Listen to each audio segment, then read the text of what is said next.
বিসমিল্লাহির রহমানির রহিম। সুধী দর্শক, আসসালামু আলাইকুম। যাদের বয়স 18 হয়েছে, যারা এখনও ভোটার করেন নাই, তারা কিভাবে নতুন ভোটার হবেন সেই বিষয়টি আজকের ভিডিওতে থাকছে, তাহলে সঙ্গে থাকবেন। দ্যাট মিনস যাদের বয়স 18 হয়েছে, চিন্তা করছেন যে ভোটার হবেন, এই জন্য আপনার হাতে একটি স্মার্টফোন থাকলে কিন্তু আপনি ঘরে বসে আপনার ভোটার আইডির জন্য রেজিস্ট্রেশন আপনি নিজে করতে পারেন। তাহলে কিভাবে ঘরে বসে আপনি একটি মোবাইল ফোনের মাধ্যমে ভোটার হবেন সেই বিষয়টি আজকের ভিডিওতে থাকছে, তাহলে সঙ্গে থাকুন। এই জন্য আমার একটি স্মার্টফোনের প্রয়োজন। তো আমি প্রথমে আমার মোবাইলের একটি ব্রাউজারে চলে যাব। তো আমি গুগল ক্রোম ব্রাউজারটি অবশ্যই নিতে হবে। তো আমি গুগল ক্রোম ব্রাউজারটি ট্যাপ করে ওপেন করে দিলাম।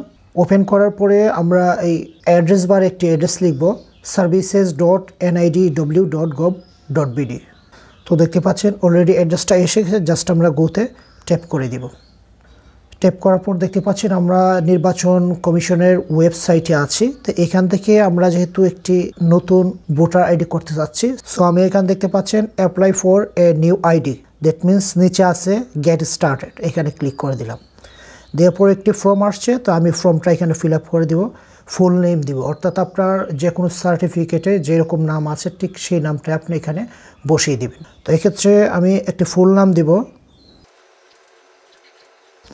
তো আমি একটি ফুল নাম দিয়ে দিয়েছি, মানে যিনি ভোটার হবেন তার ফুল নামটা আমি এখানে দিয়েছি।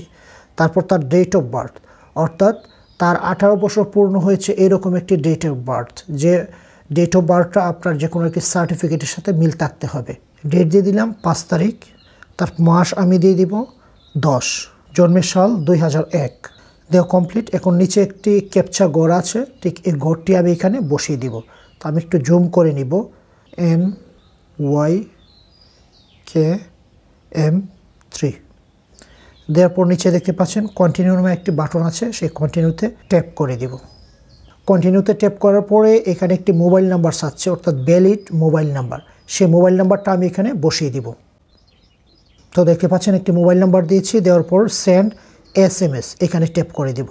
ট্যাপ করার পরে আমার মোবাইলে 6 ডিজিটের একটি কোড চলে যাবে, সেই কোডটি আমি সংগ্রহ করে ঠিক নিচের ঘরে বসিয়ে তারপর আমি সাবমিটে ট্যাপ করে দেব। তো অলরেডি আমার একটি কোড এসে গেছে, তো কোডটি আমি মোবাইল থেকে সংগ্রহ করে নিলাম। কোডটি ছিল 503258। কন্টিনিউতে ট্যাপ করে দেব। দেওয়ার পর আমার কিন্তু বেসিক যে ফর্মটা, সেই ফর্মটা কিন্তু নিয়ে নিয়েছে।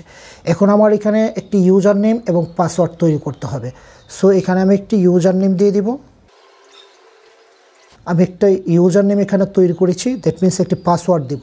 নেক্সটে আমার অ্যাকাউন্টে ঢোকার জন্য যেন এই ইউজার এবং পাসওয়ার্ড ব্যবহার করে আমি ঢুকতে পারি, সেম পাসওয়ার্ডটা আমি এখানে বসিয়ে দিব। তো দেখতে পাচ্ছেন উপর একটি পাসওয়ার্ড দিয়েছি, আবার সেম পাসওয়ার্ডটা রিপিট করে ঠিক নিচের গড়ে দিয়ে দিচ্ছি, অর্থাৎ রিটাইপ পাসওয়ার্ড। এখন আমরা কন্টিনিউ একটি বাটন দেখতে পাচ্ছেন, সেই কন্টিনিউতে ট্যাপ করে দেব। তো অলরেডি আমার ইউজার আইডি এবং পাসওয়ার্ড তারা অ্যাকসেপ্ট করে নিয়েছে। এখন আসার পর এখানে দেখতে পাচ্ছেন বেশ কিছু অপশন আছে। প্রথম অপশন হলো প্রোফাইল ডিটেলস, তারপর প্রোফাইল চেঞ্জ পাসওয়ার্ড। তো আমরা এখান থেকে প্রোফাইল ডিটেলস নামে যে অপশনটি, সেটা ট্যাপ করে সিলেক্ট করে দিব। সিলেক্ট করার পর দেখতে পাচ্ছেন এখানে কিন্তু প্রত্যেকটি অপশন আসছে, নেম বাংলা এবং English, gender, blood group, registration number, date of birth, birth place, nationality, এখানে সব কিছু দেওয়া আছে। সো আমরা এই যথাযথভাবে এই ফর্মগুলো ফিল আপ করে দিব। ততক্ষণ সঙ্গে থাকুন, আমি ফিল আপ করে আবার আপনার সাথে ফিরে আসছি। তো এই পর্যায়ে আমরা নেক্সটে ট্যাপ করে দিব। তো প্রত্যেকবার নেক্সটে ট্যাপ করার পরে আমাদের নতুন নতুন ইনফরমেশন আসছে, পার্সোনাল ইনফরমেশন, তারপর আইডেন্টিফিকেশন ইনফরমেশন। তো দেখতে পাচ্ছেন আমি ধর্ম, তারপর আমার পেশা, এডুকেশন, আপনি কতটুকু পড়াশোনা করেছেন, তারপর পেশা কি স্টুডেন্ট নাকি আপনি কোনো জব করেন, এইসব আমি এখানে সিলেক্ট করে দিয়েছি। দেওয়ার পরে আমরা ঠিক উপরে আবার নেক্সটে ট্যাপ করে দিব। তো এখানে বলছে কান্ট্রি বাই রেসিডেন্স, অর্থাৎ আপনি কোন দেশের বাসিন্দা। তা আমি যদি এখানে ট্যাপ করি, ট্যাপ করার পর কিন্তু আপনি যে দেশের বাসিন্দা, অর্থাৎ যে দেশের সিটিজেনশিপ, সেই দেশটা সিলেক্ট করে দেবেন। তো আমি যেহেতু বাংলাদেশি, আমি অবভিয়াসলি বাংলাদেশিটা আমি সিলেক্ট করে দিব। তারপর ডিভিশন, অর্থাৎ আপনি কোন ডিভিশনের অধীনে, তো আমি চট্টগ্রাম দিয়েছি। ডিস্ট্রিক্ট, অর্থাৎ আপনার ডিভিশন সিলেক্ট করার পরে এই ডিভিশনের আন্ডারে যে কয়টি জেলা আছে সবগুলোই শো করবে। সো আমি আমার ডিস্ট্রিক্টটা দিয়েছি। তারপর উপজেলা, ডিস্ট্রিক্টের আন্ডারের উপজেলাগুলো আমি সিলেক্ট করে দিলাম। তারপর RMO, শহর নাকি পৌরসভা এরকম একটি সিলেক্ট করে দিব। তো আমি পল্লী সিলেক্ট করে দিয়েছি, অর্থাৎ গ্রাম পর্যায়ে সিটি কর্পোরেশন ও মিউনিসিপ্যালিটি। এটা আমার প্রয়োজন নয়, যেহেতু এখানে লাল কোনো স্টার মার্ক দেওয়া নেই, সো এটা না দিলেও চলবে। তো আমি ইউনিয়ন দিয়ে দিব। আমি ইউনিয়নটা সিলেক্ট করে দিয়েছি। তারপর মৌজা। দেন আমরা দেখে দেখে যেগুলি লাল চিহ্ন দেওয়া আছে, অর্থাৎ লাল তারকা চিহ্ন দেওয়া আছে, সেই অপশনগুলো জাস্ট আমরা ফিল আপ করবো। এখান থেকে এখানে একটি অপশন আছে হাউস অবলিক হোল্ডিং বাংলায়, অর্থাৎ এখানে যেহেতু গ্রামে কোনো হাউস নাম্বার নেই, সো আপনার বাড়ির নাম দিয়ে দিবেন। বাড়ির নাম বলতে আপনার যে সম্প্রদায়, আপনার যে গোষ্ঠী, এই গোষ্ঠীর একটা নাম আছে কিংবা বাড়ির একটি নাম আছে, সেই নামটি আপনি দিয়ে দিবেন। তো বাড়ির নাম দিয়েছি। আমি একটু এখন পেছনে যাব। এখন ডিভিশন, অর্থাৎ আমি এতক্ষণ আমি প্রেজেন্ট অ্যাড্রেসের কাজ করেছিলাম, এখন আমি পার্মানেন্ট অ্যাড্রেসের কাজ করব। আমার যেহেতু প্রেজেন্ট অ্যাড্রেস এবং পার্মানেন্ট অ্যাড্রেস সেম, সো আমি সেমটাই সিলেক্ট করে দিব। তো দেখতে পাচ্ছেন আমার অ্যাড্রেস কিন্তু ফিল আপ করা কমপ্লিট। আমি এখন নেক্সটে ট্যাপ করে দিব। তো এখানে একটি রেড মার্ক আছে, অর্থাৎ এটা আমার দিতে হবে ভোটার এরিয়া। আমি কোন এলাকার ভোটার হতে চাচ্ছি, সো আমি পশ্চিম অংশ, এটা আমি সিলেক্ট করে দিলাম। তারপর আমি আবার সেই নেক্সটে ট্যাপ করে দিব, সেই নেক্সটে ট্যাপ করে দিলাম। তো এই পজিশনে আসার পরে আমরা আবারও নেক্সটে ট্যাপ করে দিব। তারপর কনফার্মের জন্য আমরা সাবমিটে ট্যাপ করে দিব।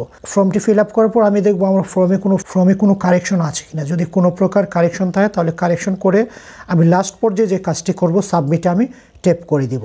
অর্থাৎ এটা কিন্তু ফাইনালি এখানে সাবমিট করা, দাখিল করা হয়ে যাবে। সো আমি সাবমিটে ট্যাপ করে দিলাম। সাবমিটে ট্যাপ করার পরে আমার ফর্মটি কিন্তু অলরেডি নির্বাচন কমিশনে দাখিল হয়ে গেছে। তো জাস্ট আমরা এখন ডাউনলোড একটি অপশন দেখতে পাচ্ছেন, তো আমরা ডাউনলোডে ট্যাপ করে দিব। তো ডাউনলোডে ট্যাপ করার পর সে ডাউনলোড চাচ্ছে, তো আমি ডাউনলোডে দিয়ে দিলাম। দেওয়ার পর এখন কোন ফর্মেটে, আমি যেহেতু পিডিএফে করতে চাচ্ছি ফর্মটা, সো আমি পিডিএফ অপশনটি সিলেক্ট করে দিলাম। দেওয়ার পর দেখতে পাচ্ছেন আমি এতক্ষণ যত কিছু ফিল আপ করেছি, সব ফিল আপের ফর্মটা কিন্তু আমার সামনে এসে গেছে। তো এখানে দেখতে পাচ্ছেন আমি যা যা দিয়েছি সব এখানে আছে, এর বাইরে কিন্তু কিছু নাই। খুব সুন্দর আকারে আমার ফিল আপ হয়ে গেছে। এখন আমার কাজ হলো জাস্ট এই ফর্মটা পেন ড্রাইভে করে কিংবা আপনার কম্পিউটারের সাথে যদি প্রিন্টার থাকে, জাস্ট এটা প্রিন্ট করে এই ফর্মটা আপনি হার্ড কপি আকারে তৈরি করবেন। তৈরি করার পরে এটার সাথে সংশ্লিষ্ট প্রয়োজনীয় যেসব কাগজপত্র লাগে, একজন নতুন ভোটার হোল্ডার হতে গেলে কী কী কাগজপত্র লাগে, ঠিক আমার এই ভিডিওটি দেখে নেবেন। এই ভিডিওতে ডিটেলস বলা আছে কী কী কাগজপত্র লাগবে একজন নতুন ভোটার হতে গেলে। এই অবস্থা, এই কাগজপত্রগুলি সহ আপনার এই ফর্মটি নির্বাচন অফিসে জমা দিলে আপনার প্রসেসিং কিন্তু শুরু হয়ে যাবে। আশা করি যারা 2023 সালে এসে 18 বছর পূর্ণ হয়েছে কিংবা এর চেয়েও বেশি হয়েছে, বাট আপনি কখনো ভোটার করেন নাই, তাদের জন্য এই ভিডিওটি খুবই ইম্পর্টেন্ট। আশা করি ভিডিওটি আপনার উপকার আসবে। যদি ভিডিওটি উপকার আসে অবশ্যই চ্যানেলটি সাবস্ক্রাইব করে সঙ্গে থাকবেন। আবারও কথা হবে এরকম নতুন কোনো ভিডিও নিয়ে। ততক্ষণ পর্যন্ত ভালো থাকবেন। আজকে এখানে শেষ করছি। খোদা হাফেজ।